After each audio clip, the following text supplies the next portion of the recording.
मेरे पंडित जी के घर अनाज बहुत होता था। घर कच्चा था और चूहों ने अपना अड्डा जमा लिया था। उनके उपद्रव से घरवालों का नाकों दम था। वे लोग चाहते थे कि चूहेदानी लगाकर इनका सर्वनाश कर दिया जाए, मगर पंडित जी यह कहकर टाल देते थे कि चूहे गणेश जी के वाहन है, इन्हें तकलीफ नहीं देनी चाहिए, इनके खाने से कितना अनाज कम हो जाएगा। उनका विश्वास था कि चूहे जितना गला नुकसान करते हैं उसका चौगुना श्री गणेश जी की दया से उपज में बढ़ जाता है, इसलिए जब वह किसी को चूहेदानी लगाते देखते तो उससे 50 बातें कहते। पंडित जी की धाक लोगों पर खूब बैठ गई। जब कहीं देवताओं की भक्ति की चर्चा होती तो पंडित जी का नाम पहले लिया जाता था। कैसे सज्जन हैं कि इतना नुकसान सहने पर भी चूहों को नहीं मारते, नहीं तो लोग आदमी की जान तक ले लेते हैं।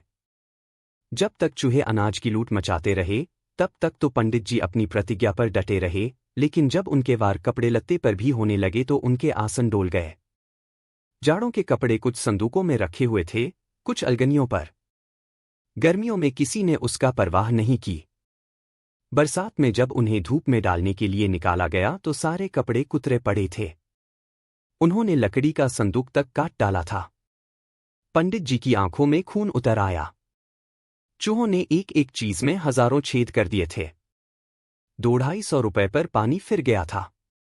अब तो पंडित जी ने ठान लिया कि जैसे भी होगा इन चूहों का सर्वनाश करके की छोड़ेगा। उसी दिन एक बिल्ली पाली और 3-4 चूहेदानियां मंगवाईं। फिर क्या था, रोजाना चूहे फंसने लगे। मुझे भी विनोद का मसला मिल गया। योता मैं पूरा शाकाहारी हो गया था, क्योंकि विशेष अन्न जल खाना पीना पड़ता था। मांस पर रुचि ही न होती थी, लेकिन शिकार खेलने में बड़ा मजा आता था। मजा क्यों न आता, यह तो मेरी खानदानी बात थी। जब पंडित जी चूहेदानी खोलते उस समय कल्लू कल्लू पुकारते। मैं कहीं पर भी होता तीर की तरह वहां पहुंच जाता था। उस समय मैं खिलवाड़ करता था, वह देखने ही लायक होता था। चूहों को खिला खिलाकर जान से मार डालता था, पर खाता न था। मगर भाई जकिया रोज मांस खाता। वह भी उस शिकार में शामिल हो जाता था और कभी कभी माता जी भी पहुंच जाती थी।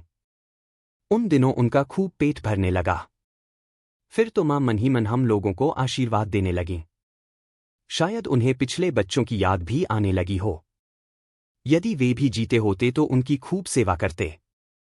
भाई साहब के जी में आता तो 2-1 चूहों को पेट में रख लेते, मगर मैं तो बाबा काल भैरव जी की शपथ खाकर कहता हूं कि खाने के लिए सूंघता भी न था।